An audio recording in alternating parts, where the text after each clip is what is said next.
Reuters hints at dark secrets surrounding Binance and its reserves. Binance CEO Changpeng Zhao, who has repeatedly promised transparency, reiterated his vow in the wake of the FTX bankruptcy. However, Reuters this week accused Binance of hiding its liabilities and concealing financial details.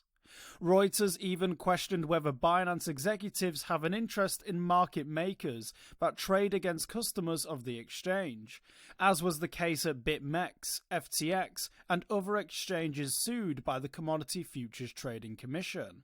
The outlet cited a comprehensive review of regulatory filings around the world, including interview requests sent to dozens of regulators.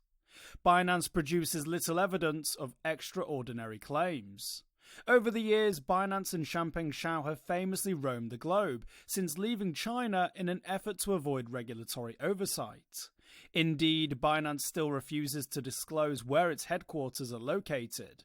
All we do know is that Changpeng Zhao bought an apartment in Dubai, making it anyone's best guess.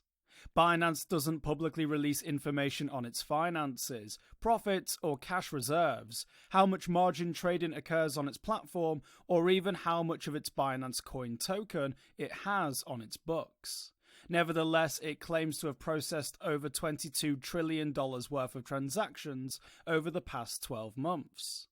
Reuters' analysis of crypto compare data estimates that Binance earned approximately $4.6 billion in spot trading fees, plus $6.4 billion in fees on its derivative trading platforms. However, those figures will remain rough estimates without a full financial disclosure from Binance. Despite Changpeng Zhao's claims, transparent disclosure is not forthcoming.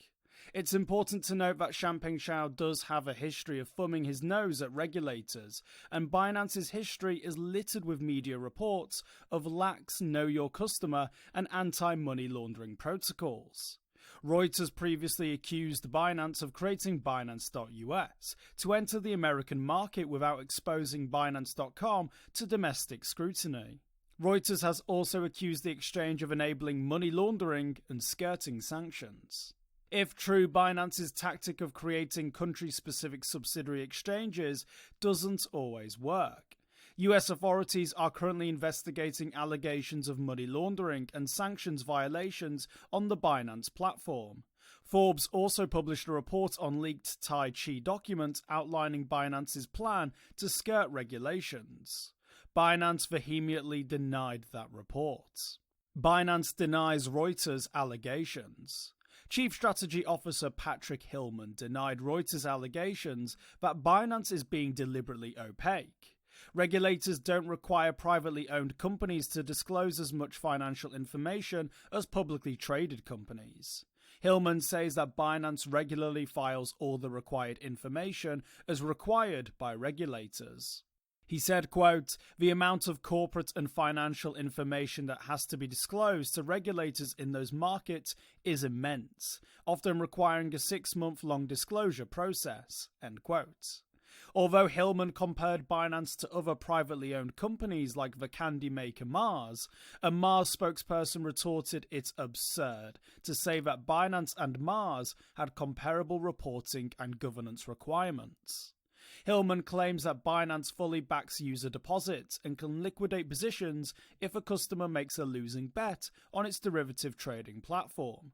He also said that Binance has insurance against extreme market volatility that might cause users' leverage positions to turn negative. Hillman claimed these liquidation and risk mitigation policies were part of Binance's risk-averse policy. Reuters couldn't independently verify those claims. Binance claims to fully cooperate with law enforcement requests. Binance's global head of intelligence and investigations, Tigran Gambaryan, claimed in a blog post that Binance had stepped up its efforts to cooperate with law enforcement. Gambaryan said that Binance increased the size of its security and compliance department by 500% and has responded to 47,000 requests from law enforcement since November 2021. A Binance blog post co-authored by Gambarian denied Reuters' June 2022 report that the exchange enables money laundering for hackers, drug traffickers, and fraud rings. Binance says it can't stop a potential malicious actor from sending funds to one of its deposit addresses. However, it can freeze funds once the transaction is confirmed to have broken the law. It then works with law enforcement authorities to settle the matter. In April 2022, Binance published an email exchange between its staff and Reuters in which it objected to another special report, alleging that it improperly shared user data with Russian regulators and FSB-controlled agencies. It alleged that Reuters violated its own editorial guidelines by publishing false information. Despite Binance's denials, Reuters hasn't backed off from its reporting on Binance's allegedly opaque finances and attempts to skirt regulations. For more informed news, follow us on Twitter and Google News, or listen to our investigative podcast, Innovated Blockchain City.